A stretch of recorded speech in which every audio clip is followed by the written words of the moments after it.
Good morning, friends. My name is Vinod Ram Kaushal and you're watching Physics Learning Platform. बच्चों, ये lecture जो है class 10 के लिए है और क्लास 10 के लिए आज हम पढ़ेंगे डीसी मोटर। डीसी मोटर मतलब डायरेक्ट करंट मोटर, ऐसी मोटर जो डीसी करंट पर काम करती है। कई बच्चे कहेंगे सर ये क्या मोटर हुई। अरे भाई, दो तरह के करंट होते हैं घर में। एक तो वो कहते हैं कि लाइट चली गई, मतलब जो बिजली बोर्ड से, इलेक्ट्रिसिटी डिपार्टमेंट से आती है, एसी बोलते हैं उसको, अल्टरनेटिंग, जिसकी डायरेक्शन हर पल बदलती रहती है। एक होता है डायरेक्ट करंट, जो आपके घर में इन्वर्टर है या बैटरी जो लगी हुई है, वो है डीसी करंट। उस करंट की डायरेक्शन कभी नहीं बदलती, अगर वो इस तरफ जा रहा है तो इसी तरफ जाता रहेगा। और एसी करंट की डायरेक्शन हर पल बदलती रहती है, एक सेकंड में कई बार, 50 बार, कभी इधर कभी उधर, ऐसे ऐसे बदलता रहता है, वो डायरेक्शन बदलता रहता है ऐसे एसी करंट। तो बच्चों, ये जो मोटर हम पढ़ने जा रहे हैं ये डीसी करंट पर बेस है, ठीक है। तो टॉपिक का नाम लिख लेते हैं, DC current, DC motor. DC motor मतलब direct current motor, direct current motor. वैसे लिखा तो डीसी ही जाता है बच्चों, पर आपको इसका फुल फॉर्म भी पता होना चाहिए, क्योंकि डीसी करंट पर वर्क करती है जिसकी डायरेक्शन नहीं बदलती। डीसी करंट की डायरेक्शन नहीं बदलती, वो डायरेक्शन फिक्स रहती है। तो डीसी का मतलब आपने जान लिया, डायरेक्ट करंट, ठीक है। कैसे एसी से वेरी कर रहा है वो भी पता चल गया, दोनों में डिफरेंस क्या है एसी डीसी में। अब बारी आती है मोटर की। मोटर क्या होता है? मोटर एक ऐसा ऐसा इलेक्ट्रिकल डिवाइस है जो इलेक्ट्रिकल एनर्जी को मैकेनिकल एनर्जी में बदल देता है, ठीक है। देखो हम क्या लिखेंगे, it is an electrical device, it is an electrical device which converts electrical energy,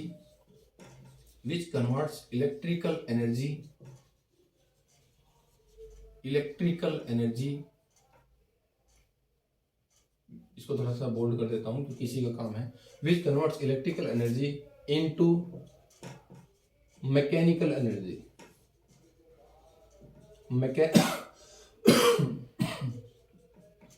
बच्चों, मैकेनिकल एनर्जी क्या होती है?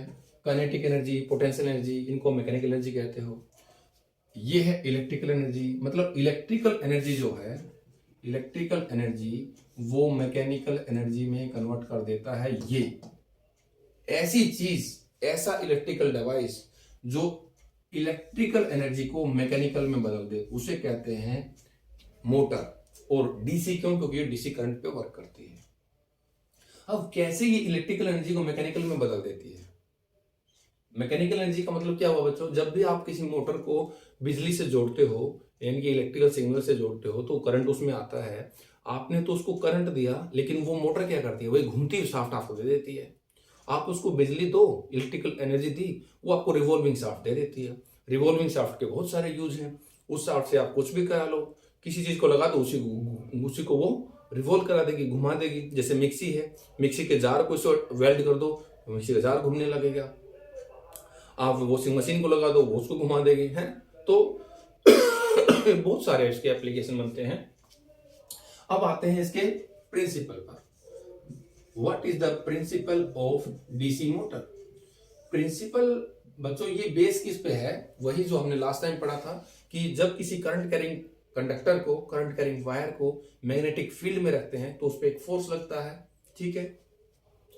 तो एक बार देखते हैं, जरा इसको लिख लेते हैं। इसमें वायर नहीं बल्कि एक रेक्टेंगुलर वायर हम लेते हैं। इस तरीके से वायर को घुमा के हम लेते हैं, रेक्टेंगुलर वायर, इस तरीके से वायर को बनाते हैं। तो ऐसे वायर को हम मैग्नेटिक फील्ड में रखते हैं। अभी मैं रफ बनाता हूं, फिर अच्छे से बनाएंगे।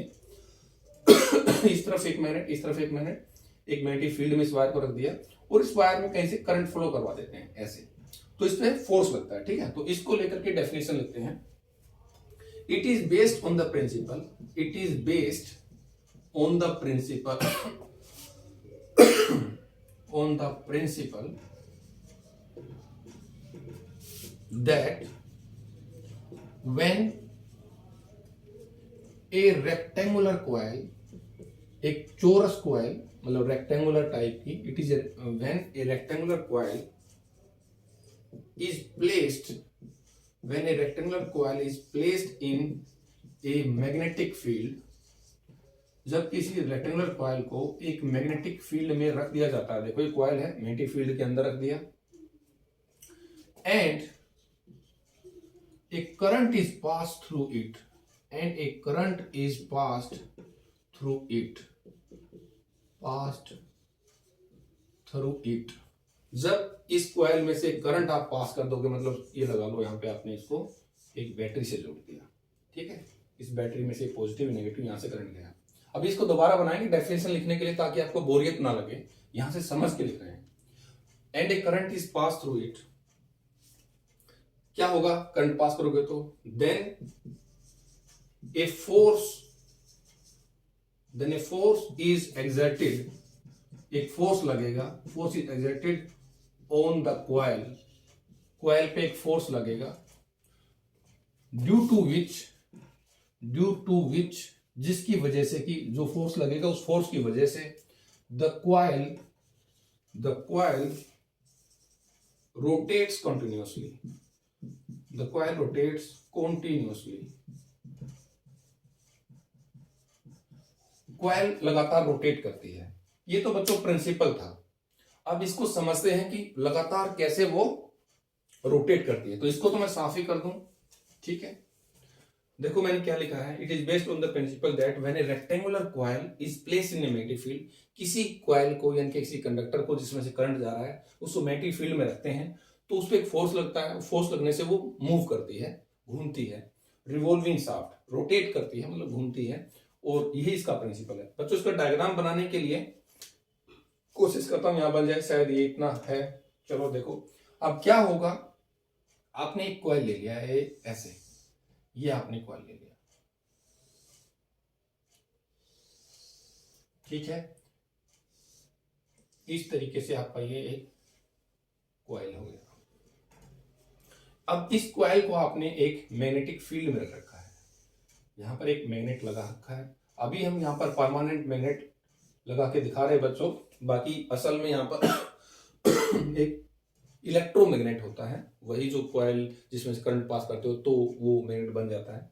अभी हम परमानेंट मैग्नेट लगा करके दिखा रहे हैं, क्योंकि डायग्राम काफी कॉम्प्लेक्स हो जाता है उससे। एक मिनट रुको,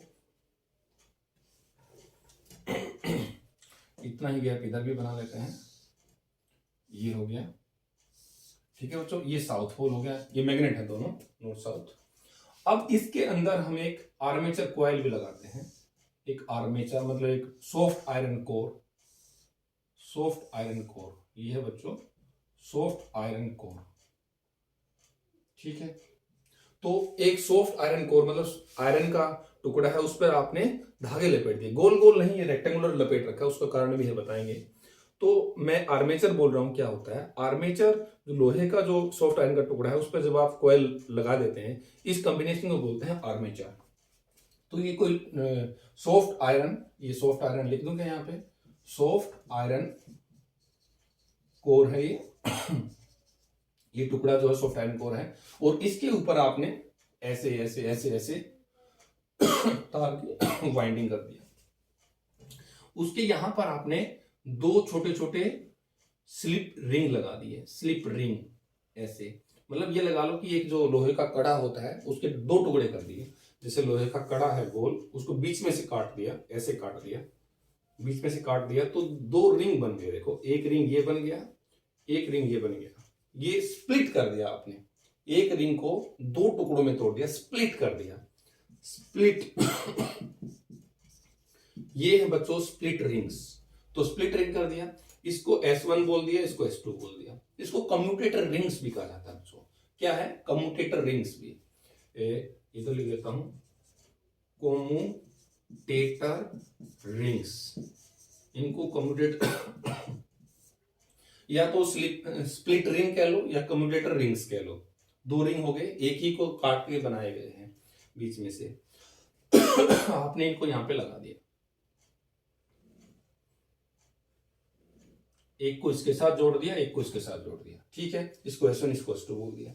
अब इसके साथ में यहां पर ब्रश होते हैं, दो कार्बन के ब्रश होते हैं, ठीक है, ये है ब्रश B1 और एक इसके तरफ है यहां पे, सीधा है, थोड़ा सा नीचे वाला बच्चा ढंग से लिख नहीं पा रहा हूँ। एक ब्रश यहाँ पे है ऐसे, ठीक है। अब इन ब्रशेस को नाम दे दिया, इसको B1 बोल दिया, इसको B2 बोल दिया। ये S1 है, ये S2 है। ये स्लिप रिंग्स को मैंने S1 S2, ब्रश को B1 B2 बोल दिया। बताएंगे क्या फंक्शन है, एक मिनट रुको। उसको फिर हमने एक बैटरी से जोड़ दिया, इस तरीके से एक तार के थ्रू एक बैटरी से जोड़ दिया बच्चों, ठीक है। अब क्या होगा देखो, यहां पर एक स्विच भी लगा देते हैं, स्विच के थ्रू हमने इसको बैटरी लगा दी, ठीक है बच्चों। कम्युटेटर रिंग्स आपने जान लिए, ब्रश जान लिए, यहां ब्रश लगे हुए। अब देखो जैसे ही आप इसको ऑन करते हैं, बैटरी के स्विच को आपने ऑन किया, जैसे ही ऑन करोगे ये पॉजिटिव है, ये नेगेटिव है, यहां से करंट निकलेगा, ऐसे करंट आएगा यहां से होते हुए, ये सब मेटल के हैं, मतलब कंडक्टर हैं, यहां से करंट ऐसे जाएगा, फिर करंट का रास्ता ये है, ऐसे, ये वायर ही तो है, ऐसे जाया ऐसे गया। ये मैं एक टर्न लेके दिखा रहा हूं, ऐसी बहुत सारी टर्न इस पे है, ठीक है। अगर मैं बहुत सारी बनाऊंगा तो देख नहीं पाएंगे, इसलिए आप समझो कि एक टर्न है, ऐसी ऐसी बहुत सारी टर्न है। ऐसे आया करंट, यूं आया, फिर इसमें से होते हुए दोबारा इसमें एंटर कर जाएगा, जितना करंट इससे निकला उतना ही वापस आ गया, इस तरीके से, ठीक है। तो भाई जैसे ही आपने इसमें करंट भेजा, नॉर्थ से साउथ में क्या होता है, मैग्नेटिक फील्ड लाइंस जाती है नॉर्थ से साउथ में, तो ये ऐसे जो है, एक लाइन में दिखा रहा हूं आपको, ऐसे इस डायरेक्शन में ऐसे ऐसी बहुत सारी मैग्नेटिक फील्ड लाइंस होंगी बच्चों, ठीक है। तो देखो अब इस करंट कैरिंग वायर पे एक फोर्स लगेगा। फ्लेमिंग लेफ्ट हैंड रूल क्या कहता है, अपने हाथ की 3 उंगलियों को, मिडल फिंगर, 4 फिंगर और थंब को इस तरीके से खोलो जो तीनों एक दूसरे पे म्यूचुअली परपेंडिकुलर हो। जिस तरफ करंट जा रहा हो, करंट मतलब सेंटर फिंगर को करंट की डायरेक्शन में करो। करंट ऊपर, इसमें ऊपर जा रहा है तो ऊपर किया। मैग्नेटिक फील्ड किधर जा रहा है, इस तरफ देखो, मैग्नेटिक फील्ड जा रहा है इस तरफ, तो फोर फिंगर, यानी कि 4 मतलब फील्ड की डायरेक्शन में इसको कर दिया, और ये करंट ऊपर जा रहा है, तो देखो अंगूठा क्या कह रहा है, अंदर की तरफ, तो ये अंदर की तरफ जा रहा है, फोर्स लगेगा। अंदर की तरफ कैसे दिखाऊं बच्चों, इसमें दिखा नहीं सकता, चलो मैं इसको ऐसे दिखा दूं, ऐसे दिखा दूं फोर्स को, ऐसे फोर्स लगा। अगर आप देखोगे इसको, क्या लूं मैं, किताब ले लीजिए, ये लो। जैसे मान लो आपके ऐसे है, ये जो कॉइल है, रेक्टेंगुलर ऐसे है, तो आपने जब इसमें करंट ऐसे जा रहा था, इसमें, तो देखो करंट ऐसे करो, फील्ड वैसे, फोर्स नीचे, मतलब ये वाली साइड नीचे की तरफ चलने लगेगी। ये जो वायर है इसका नाम दे दो ए, बी, सी और डी। जो ए बी साइड है, ये ए, ये बी, ये नीचे जाएगा, ए बी साइड नीचे जाएगा, ठीक है। अब सी डी में क्या होगा, देखो सी डी साइड क्या है, सी डी में देखो, इसमें करंट नीचे, ये हो गया फील्ड ऐसे, इस पे फोर्स ऊपर की तरफ लगेगा, मतलब इधर बाहर की तरफ, मेरे बोर्ड से बाहर आता हुआ फोर्स लगेगा। इसको मैं कैसे लगाऊं भाई, ऊपर की तरफ ऐसे लगा दूं क्या, चलो इसको ऐसे लगा दिया, इसको बाहर लगा दिया। ये डायरेक्शन में आप कंफ्यूज हो रहोगे, मैं भी ढंग से नहीं बना पा रहा हूं, आप समझो इसको।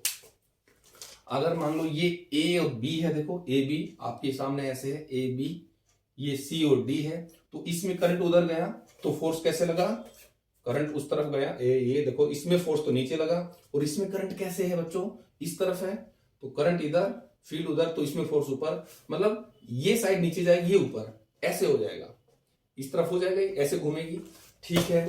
जब ये ऐसे घूमते हुए आएगी तो फिर क्या होगा बच्चों, देखो जब ये ऐसे घूमते हुए आएगी, जब ये शुरू में इतना थे ए बी सी डी, ऐसे घूमेगी, जब ये यहां आ जाएगी तो क्या होगा, देखो जो कम्यूटेटर रिंग्स हैं आपके, जो कम्यूटेटर रिंग्स हैं, पहले तो ये ऐसे थे, देखो अगर ये आपकी शाफ्ट ऐसे थी तो इसमें ऐसे रिंग्स लगे होते, एक ऐसे और एक ऐसे, ठीक है। देखो शुरू में रिंग्स की पोजीशन ऐसे थी बच्चों, ध्यान से देखो, ऐसे थी, बीच में से कटिंग है, यहां से कटिंग है, ठीक है, और इसके साथ यहां पर आपकी रेक्टेंगुलर कॉइल लगी थी, रिंग्स ऐसे थे। तो जब ऐसे घूमी तो ये रिंग्स ऐसे हो गए, तो देखो एक खाली जगह आ गई। खाली जगह आने का मतलब, ये जो ब्रुश थे आपके, मतलब ब्रुश क्या समझो, वायर ही समझो। अगर मैं ब्रुश की जगह वायर लगाता ना बच्चों, तो वायर से क्या होगा, ये उलझ जाते, बार बार घूमता तो तार उलझ के टूट जाता। इसलिए ब्रुश इसलिए लगाया गया है ताकि ये कांटेक्ट में रहे इसके करंट फ्लो करता रहे और उलझने का जो काम था, जो गड़बड़ थी, वो भी खत्म हो जाए, इसलिए ब्रश लगाए गए। और कम्यूटेटर रिंग क्यों लगाए गए वो भी आपको समझ में आएंगे। पहले शुरुआत में कम्यूटेटर रिंग ऐसे थे बच्चों, फिर बाद में ये ऐसे आ गए। जब आपकी ये जो रेक्टेंगुलर कॉइल है वो यूं होकर जब यूं आई तो देखो कॉइल कैसे हो गए, रिंग ऐसे है यहां पर, ये ऐसे और ये ऐसे ऐसे ऐसे रिंग हो गए। तो इस तरफ जो खाली जगह है, खाली जगह होने से क्या होगा, करंट फ्लो करना बंद कर देगा एक बार, एक मिली सेकेंड्स के लिए, माइक्रो सेकेंड्स के लिए। जब ब्रश और कम्यूटेटर रिंग में कोई कांटेक्ट नहीं होगा तो करंट फ्लो करना बंद कर देगा। तो करंट बंद कर देगा तो क्या होगा, इसमें फोर्स लगना बंद हो जाएगा। फोर्स लगने से मूव हो रही थी, आपको लग रहा होगा कि भाई फोर्स नहीं लग रहा तो ये मूव नहीं करेगी। नहीं भाई, वो चल रही थी कोई चीज तो एकदम से थोड़ी रुकती है, इनर्शिया की वजह से थोड़ी दूर तो चलेगी वो। भाई इस पे ब्रेक थोड़ी ना लगाया है किसी ने, ठीक है, करंट ही तो देना बंद किया है। जो फोर्स लगा हुआ था वो धीरे धीरे फ्रिक्शन की वजह से रुकेगा। तो आपको तो थोड़ा सा क्रॉस करना है। जब वो कॉइल आपकी ऐसे से यूं आई, यहां पर आई, तो उसमें जो है देखो आपका एक रिंग तो यहाँ पे ऐसे हो गया, एक रिंग ऐसे हो गया, तो दोनों रिंग के बीच में यहाँ पर गैप आने की वजह से ब्रश से कॉन्टेक्ट छूट गया, तो करंट फ्लो करना बंद कर गया। करंट फ्लो करना बंद कर गया तो इस पे फोर्स लगना बंद हो जाएगा। कोई बात नहीं भाई, ये थोड़ी सी तो ऐसे टिल्ट करेगी, इनर्शिया की वजह से जो चल रही थी, रुकने में थोड़ा टाइम तो लगेगा, तो ये थोड़ा ऐसे हो जाएगा। जैसे ही ऐसे होगी फिर कॉन्टेक्ट बन जाएगा।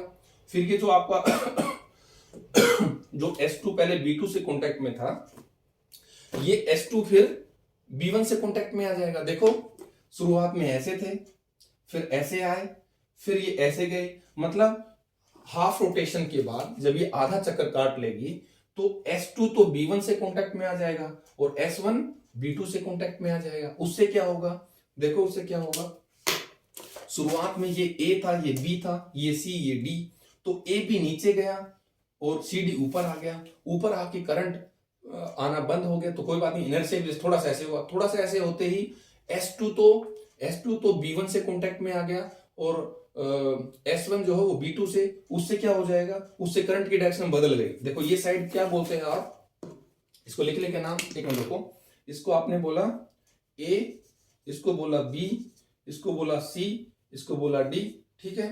तो जब ये ऐसे यहां पर आया, उसके बाद देखो लेफ्ट साइड में CD, लेफ्ट साइड में आपके लेफ्ट में CD आ गया, तो CD इधर आया।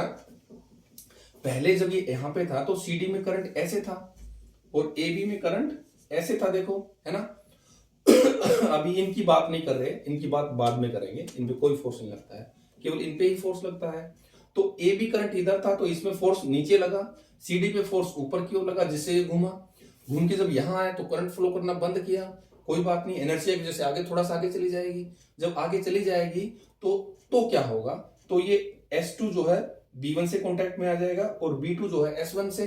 तो उससे क्या होगा, जब जैसे इधर आएगा तो इसमें जो करंट इस तरफ आ रहा था, बच्चों ध्यान से देखो, अब ये करंट इधर फ्लो करेगा। देखो ये CD था, मैं यहां लिख देता हूं CD। इस CD में पहले तो करंट इधर था, अब करंट हो जाएगा इस तरफ, और इस तरफ क्या है AB, ये A और B, इसमें करंट हो जाएगा इस तरफ। मतलब देखो बच्चों, शुरुआत में जब ये यहां था तो AB में करंट उस तरफ था, CD में इस तरफ था, सही है। तो इस पे ऐसे फोर्स लगा, फिर ये ऐसे यहां आया, जब यहां आया तो CD इस साइड हो गई, AB उस साइड हो गई, तो CD में करंट, भाई जो भी साइड इस तरफ आएगी उसमें तो करंट इधर होगा, देखो पॉजिटिव टर्मिनल इधर है तो करंट इधर बहेगा। अब CD में इधर बह रहा है, पहले CD में इधर बह रहा था, ठीक है। तो अब CD में इधर करंट हुआ, इधर करंट होने पे तो नीचे ही फोर्स लगता है, तो ये फिर नीचे लगेगा और इस तरीके से घूमती रहेगी। बच्चों अब आपको समझ में आया, ये कम्यूटेटर रिंग्स जो हैं S1 S2 या स्प्लिट रिंग जिसको बोलते हैं, इनको बीच से काटा क्यों गया। अगर इनको काटते नहीं ना बच्चों, तो शुरू में देखो हमारी ये थी पोजीशन, अगर इनको काटते नहीं तो क्या होता, मतलब करंट एक ही डायरेक्शन में बहता रहता।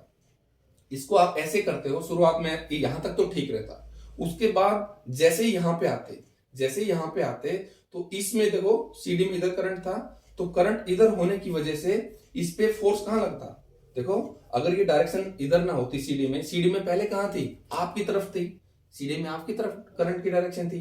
लेकिन जैसे ही CD लेफ्ट साइड में आया, पहले CD राइट साइड में था आपके, फिर CD घूम करके ऊपर से जब हाफ रोटेशन के बाद इधर आया लेफ्ट साइड में CD, तो CD के ऊपर करंट की डायरेक्शन बदल गई, क्योंकि जो भी साइड लेफ्ट साइड में होती है उसको तो ये करंट इधर ही देती है बैटरी, ऐसा अरेंजमेंट कर रखा है कम्यूटेटर रिंग्स लगा करके। तो इसमें जब करंट इधर अगर नहीं होता, मतलब जो पहले इस तरफ था उसी तरफ रहता, तो क्या होता देखो, तो ये होता कि इस पे ऊपर ही फोर्स लगता, मतलब ये पहले यहां से चल के इधर आई फिर उल्टी हो जाती, ऐसे ऐसे रहता, आपको पूरी तरीके से अच्छा रेवोल्यूशन शाफ्ट का नहीं मिलता, फिर तो वो यूं यूं यूं यूं करती, वॉशिंग मशीन जैसा बन जाता है ना। तो आपको पूरी तरह से रिवॉल्विंग शाफ्ट चाहिए है, तो उसके लिए आपने कम्यूटेटर रिंग्स या स्लिप रिंग्स लगाए। इनके लगाने से ही हाफ रोटेशन, जैसे ही आपकी ये rectangular coil half rotation cover करती है, करंट की डायरेक्शन पहले सीडी में इधर थी, जब ये सीडी घूम करके इधर आएगा तो इस सीडी में डायरेक्शन इस तरफ हो जाएगी, और इस तरफ होने की वजह से पहले इस सीडी पे इस तरफ जब ये था तो फोर्स ऊपर की तरफ था, जब ये सीडी इस तरफ आ जाएगा तो उसमें फोर्स नीचे की तरफ होगा, और इस तरीके से ये रोटेट करती रहेगी। समझ में आया बच्चों? अब मैं ब्रश B1 और कार्बन, पहले ब्रश का बात लिख देता हूं, ब्रशिस का क्या फंक्शन है, BRUSHES, ब्रशिस का क्या फंक्शन है। ब्रशेस जो होते हैं इनका फंक्शन होता है द ऑब्जेक्टिव, द फंक्शन लिख लो, the function of brushes B1 and B2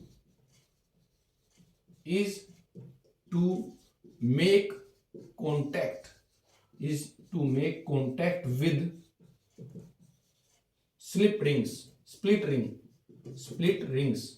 split ring के साथ कांटेक्ट बनाना ही इसका फंक्शन है।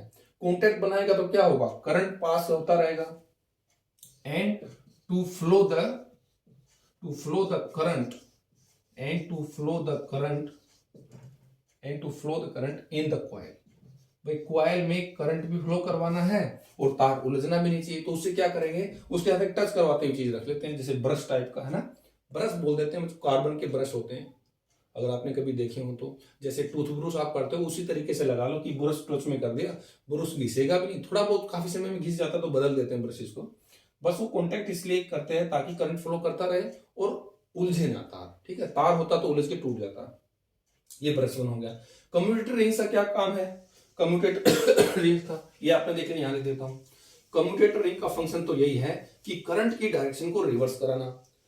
कम्यूटेटर रिंग्स, स्प्लिट रिंग लिखता हूं बच्चों, छोटा रहेगा, स्प्लिट रिंग्स का फंक्शन क्या है, function of split ring, the function of S1 and S2, जो स्लिप रिंग्स हैं आपके, जो स्प्लिट रिंग है, एक्चुअली स्प्लिट मतलब टूटना, दो हिस्से में टूटना, the function of split ring S1 and S2 is to change the direction, reverse the direction कह लो, to change the direction of current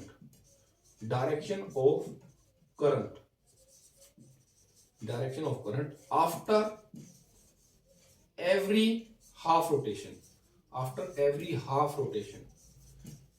her half rotation के बाद करंट की डायरेक्शन को बदलना इसका काम है। ठीक है बच्चों, मैंने बताया S1 S2 का फंक्शन ही इसमें समझना जरूरी है, बाकी तो आपको समझ में आ गया होगा। अब इस तरीके से आपने मोटर की फंक्शनिंग समझ ली। अब इसमें यह कहा जाता है कि भाई बहुत तेज गति से घूमे तो फायदा है, ज्यादा अच्छे काम होंगे, काम जल्दी से पूरे होंगे, मिक्सी में कितनी तेजी से घूमता है ना। तो उसके लिए क्या करते हैं, ये जो फोर्स लगता है ना बच्चों, इस पे जो फोर्स लगा, इस साइड पे नीचे लगा, इस पे ऊपर लगा, ऐसे आया था, ये फोर्स का जो फॉर्मूला है 12th क्लास में आता है, मैं आपको थोड़ा सा बता देता हूं, ये BIL होता है। बी का मतलब मैग्नेटिक फील्ड, जितना ज्यादा मैग्नेटिक फील्ड होगा, ये जो आपने मैग्नेट लगाई है ये बहुत स्ट्रॉन्ग मैग्नेटिक फील्ड लगाओ, तो स्ट्रॉन्ग कौन सी होती है, ये तो परमानेंट हमने लगाई है, क्योंकि डायग्राम सिंपल रखने के लिए। यहां पर आप एक इलेक्ट्रोमैग्नेट लगा सकते हो ताकि उसमें पावर ज्यादा होती है, बी ज्यादा होगा तो फोर्स ज्यादा होगा, फोर्स ज्यादा मतलब घूमेगी ज्यादा, आई करंट ज्यादा पास करा दो, ये जो बैटरी है ये हाई, काफी सारी बैटरी, काफी पावर होनी चाहिए बैटरी में ताकि ज्यादा करंट छोड़े। एल मतलब लेंथ ऑफ वायर, जो वायर आपने लिया है इसका वायर का लेंथ मतलब टर्न्स बढ़ा दो, जितने ज्यादा चक्कर घुमाओगे वायर की उतनी लंबाई लेनी पड़ेगी आपको, ठीक है। तो ये तीनों चीज बढ़ाने से इस पे फोर्स बढ़ेगा मतलब ज्यादा तेजी से वो घूमेगी, ठीक है। तो इस तरीके से बच्चों इसकी स्पीड बढ़ाई जा सकती है शाफ्ट की। और बस इतना ही था बच्चों, इसमें एक ये चीज रह गया कि BC और AD पर कोई फोर्स क्यों नहीं लगा, इस पे इसलिए फोर्स नहीं लगा भाई, फोर्स लगने के लिए फ्लेमिंग लेफ्ट हैंड रूल ने आपको बताया था कि तीनों चीजें म्यूचुअली परपेंडिकुलर होनी चाहिए। यहाँ पे देखो BC में जो करंट जा रहा है वो इधर है और एडी में करंट इधर जा रहा है। मतलब कुल मिला के बीसी और एडी में जो करंट है वो मैग्नेटिक फील्ड के या तो पैरेलल है या एंटी पैरेलल है। तो इन तीनों वेक्टर्स में से बच्चों, ये वेक्टर ही तो डायरेक्शन है, इन तीनों वेक्टर्स में से कोई भी अगर दो चीज पैरेलल हो गई, कोई भी दो चीज पैरेलल होगी तो फोर्स लगना बंद हो जाता है। यहाँ पे देखो मैग्नेटिक फील्ड और जो करंट है वो एक डायरेक्शन में होगी, इसलिए इन दोनों साइड्स पर कोई फोर्स नहीं लगेगा, इन दोनों साइड पे कोई फोर्स नहीं लगेगा, केवल इन पे ही फोर्स लगेगा। तो इन पे फोर्स लगेगा, इसको कपल बोलते हैं। ऐसे जैसे आप स्टीयरिंग चलाते हो, हैंडल चलाते हो गाड़ी का, जो फोर्स इधर लगाते हो इस तरफ ऐसे, इस तरफ ऐसे लगाते हो तो तभी कोई चीज घूमती है। तो ये आपके एग्जाम्पल थे बच्चों। इसको मैं चाहूंगा कि आप किताब से और भी पढ़ो, क्योंकि यहाँ पर तो देखो लिमिटेशंस होती हैं, हमें बहुत कुछ लिखना होता है, थोड़े समय में चीजें ज्यादा बतानी होती हैं। ठीक है बच्चों, तो आई होप कि आप जो है इसको किताब से और अच्छे से पढ़ेंगे। नहीं आए तो फिर कमेंट करके बताएंगे, और फिर इस पर कुछ थ्योरेटिकल क्वेश्चंस 10वीं क्लास के हिसाब से देखते हैं, कोई न्यूमेरिकल या थ्योरी है तो उसको लेके आते हैं। अदरवाइज आपके जो क्वेरीज हैं वो मोस्ट वेलकम। ठीक है बच्चों, ओके, बाय बाय।